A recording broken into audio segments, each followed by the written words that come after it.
Hey everybody, I'm here to do my social change final video. The question I've chosen to answer is, what dynamic or issue of social change is most compelling to you? What issues matter most to you and why? The issue that matters most to me is white supremacy and the resulting institutionalized racism. When asked why these issues matter to me, a white woman benefiting from white supremacy, there is a multitude of reasons. First and foremost, I am a very empathetic person. It isn't difficult for me to feel other people's emotions, even if it's something I've never experienced before. Just out of a want for being a caring individual, I care for these causes. I will never understand what it means to live in a black or brown body, as I do not, but I have had experiences in my life that have led me to better understand the plight of marginalized groups. For over 3 years, I worked as a sex worker and I was an addict. Being a member of both of those groups helped me to understand what it feels like to be in a lower caste in society. I do not wish that feeling on anyone. Feeling as if you are inherently worthless to the society you live in is devastating and earth shattering. Another reason that these issues are so important to me is because of my son, who is black. Him and his father are the two most important people in my world, and their fight is my fight. Lastly, and maybe most importantly, the statistical evidence backing these issues are vast and undeniable.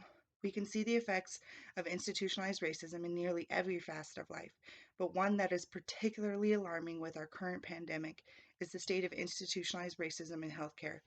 In the 2018 American Journal of Public Health, they blatantly state that well into the 21st century, Black people in the United States are still sicker and still die younger than do their white counterparts.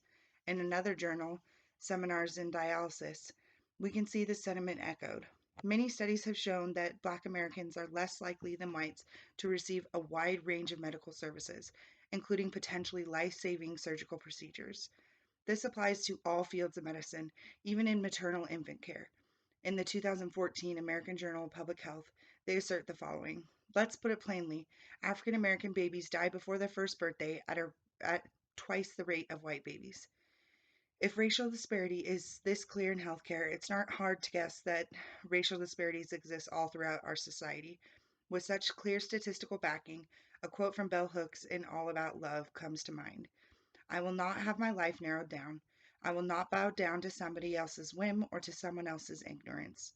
If we truly believe powerful statements like this, then we must stand up for those lives who are being narrowed down. We must fight. Having a plan of action to fight racism helps us to motivate social change. Organizations like Beautiful Rising give us tips and tools to fight the powers that control us. They give us examples of social movements like mass street action we saw earlier in this year as every state in the country had protests about institutionalized racism. Another tactic of note is divestment or removing your capital from organizations that don't support causes you do. This is something I've personally been working on.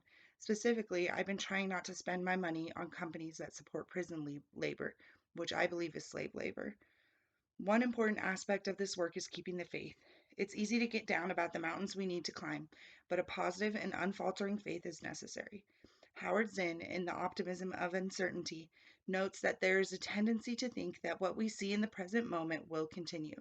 We forget how often we have been astonished by the sudden crumbling of institutions, by extraordinary changes in people's thoughts, by unexpected eruptions of rebellion against tyrannies, by the quick collapse of systems of power that seemed invincible. People have risen up before and they can again, and the current atmosphere is ripe for the change.